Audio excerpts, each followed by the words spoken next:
On the way down screaming, whoa, before we have a son, then we'll be alright. Fala galera do YouTube, beleza? Aqui é o Rafa, sejam bem-vindos a mais um vídeo do canal. E galera, dessa vez aqui eu estou aqui no Minecraft, né? Pra ensinar vocês como fazer uma lareira automática. Bom, bora lá começar. Vocês vão gravar um buraco aqui de 3x2 com 3 de profundidade, assim ó. Bom, aqui vocês vão pôr pistões, né? Virados para cima com netherrack, né? Aqui a gente vai fazer a lareira, né? Aí vocês vão puxar repetidores aqui. E assim, ó. Aí vocês vão puxar os blocos assim, ó. 2. Vocês vão apanhar os botões assim, ó. Vão tacar assim, ó. Pronto, galera, assim, ó. Essa parte aqui dos pistões já estão feitos, ó.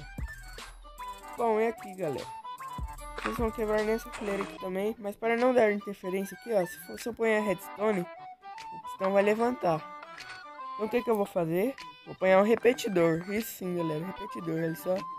E aí funfa de boa. Vou pegar agora o ejetor assim, ó, e colocar aqui pra frente. Aqui atrás, galera, vocês vão pegar repetidor e tacar aqui, ó. Aí, galera. Bom, galera, tá pronto basicamente. Só vocês tampar. Bom, galera, eu não sou muito bom para decorações, né? Bom, vamos lá, tampar aqui.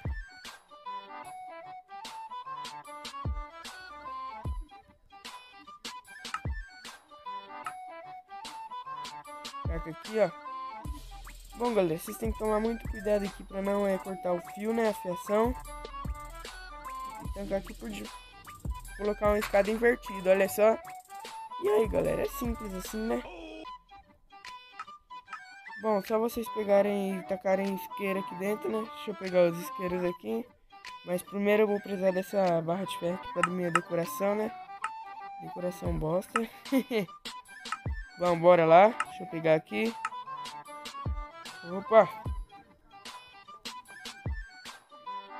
Bom, bora lá. Ó, coloquem aqui.